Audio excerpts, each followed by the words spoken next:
جو بھی شک و شبہ باقی رہ جائے گا تو اس کو پورا کرنے کے لیے ہم نے سوال اور جوابات کی نشست بھی رکھی ہے۔ میں آپ تمام سے گزارش کرتا ہوں کہ جس کسی کو بھی سوال کرنا ہو کسی اس عنوان کے تحت، جنوں کی حقیقت کے تحت، تو وہ بالکل ہمارے بھائی یہاں پر مائک کے ساتھ موجود ہیں، وہ ان سے سوال کر سکتے ہیں۔ اب میں آج کے ہمارے مقرر جناب شکیل احمد صاحب سے گزارش کرتا ہوں کہ وہ ہمیں جنات کی حقیقت کے عنوان پر مخاطب فرمائیں۔ جناب شکیل احمد صاحب، صدر AHES۔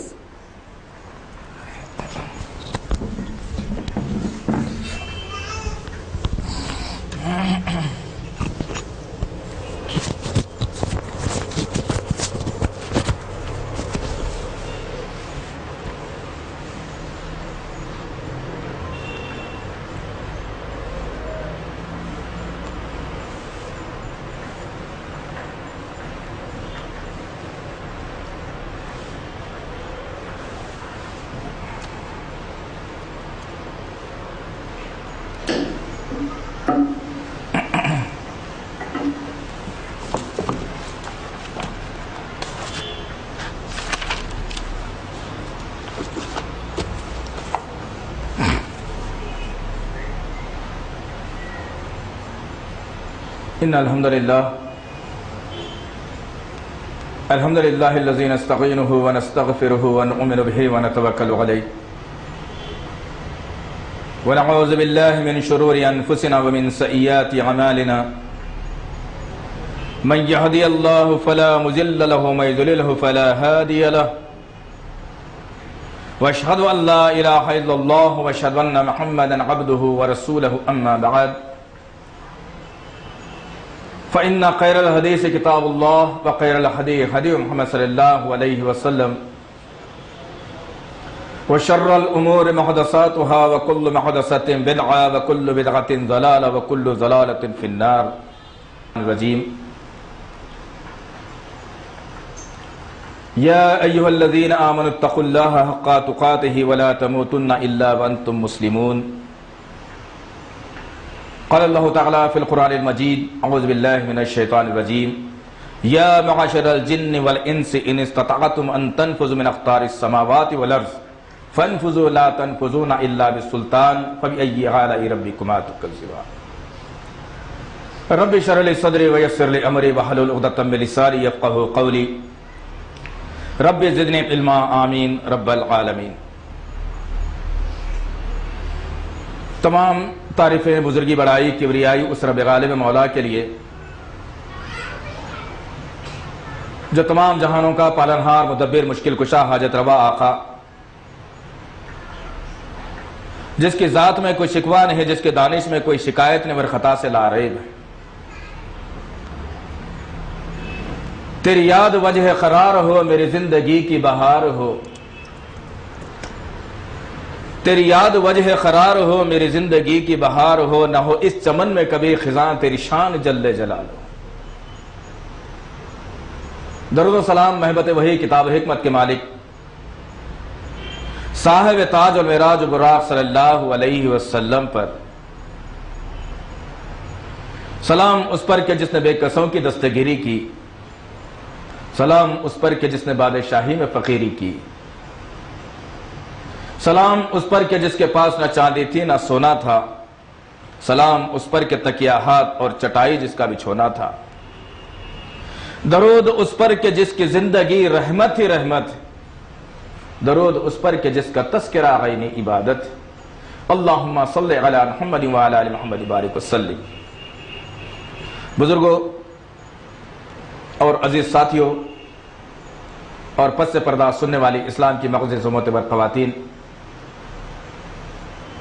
یہ اللہ کا بے پناہ فضل کرم احسان ہے کہ اللہ تعالیٰ نے امت محمدیہ میں پیدا فرمایا اور پھر اسلام جیسی عظیم نعمت سے ہمیں سرفراز فرمایا۔ عزیزان محترم،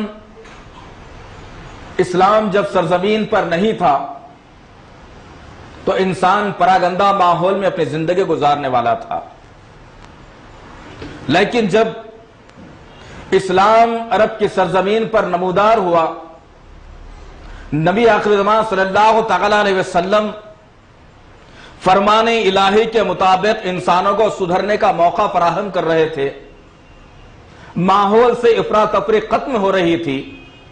اور لوگ اپنے معبود حقیقی کو پہچاننے کی طرف آ رہے تھے، جہالت کا دور ختم ہو رہا تھا،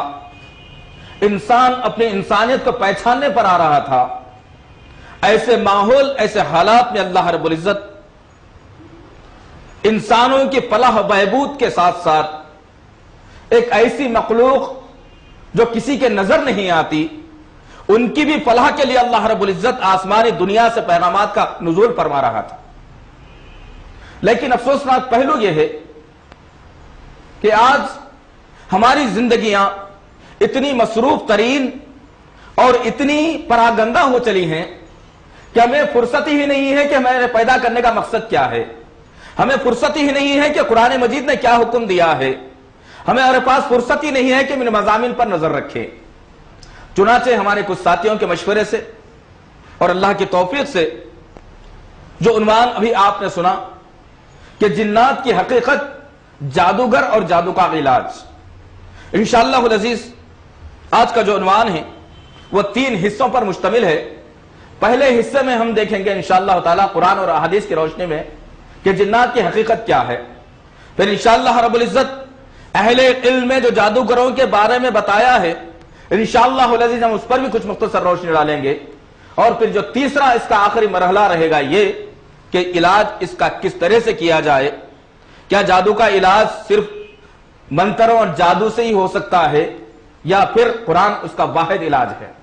انشاءاللہ رب العزت یہ 3 نکات پر آج کی تقریر رہے گی اور آج کا موقع رہے گا، اور انشاءاللہ تعالی جیسا عبدالعزیز نے آپ کے سامنے بات رکھی کہ پروگرام کے بعد کچھ سوال و جواب کی نشست بھی رہے گی انشاءاللہ العزیز، کہ جو شک و شبہات ہوں انشاءاللہ تعالی وہ سوالات کے ذریعے سے ہم کوشش یہ کریں گے کہ قرآن حدیث کی روشنی میں جواب دے کر کے ان باتوں کا ازالہ کیا جائے۔ تو عزیزان محترم، سب سے اہم ترین نقطہ یہ ہے کہ اللہ رب العزت نے انسان کو بنانے کا جب فیصلہ کیا، جب انسان کو بنانے کے بارے میں فرشتوں کے سامنے بات رکھی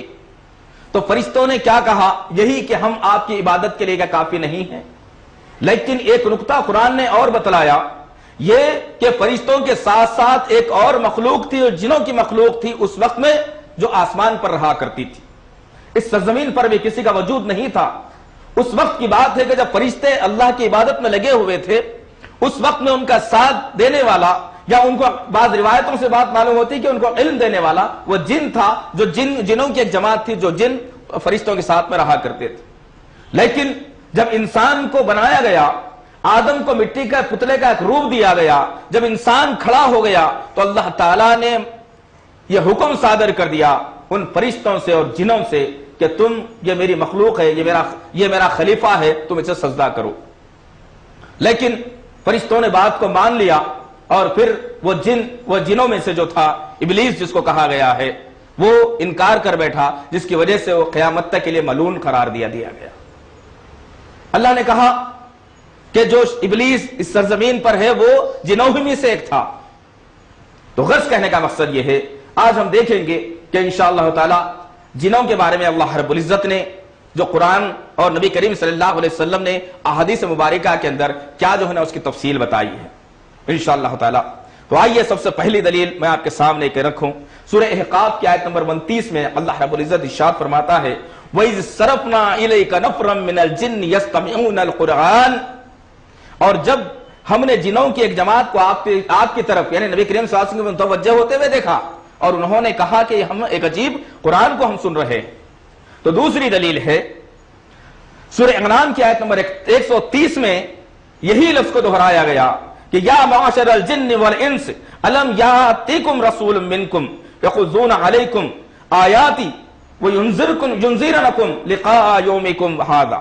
یعنی یہی کہا گیا کہ اے جنوں اور انسانوں کی جماعت، کیا تمہارے پاس اپنے رسول نہیں بھیجے تھے جو تمہارے سامنے میری آیتیں پڑھتے ہیں اور تمہیں قیامت کی ہولناکیوں سے ڈراتے ہیں؟ تیسری دلیل اللہ رب العزت نے سورہ رحمان کی آیت نمبر 33 میں واضح کی، جو ہم نے ابھی خطبہ ثانیہ کے بعد میں آپ کے سامنے ہم پڑھی کہ یا معاشر الجن والانس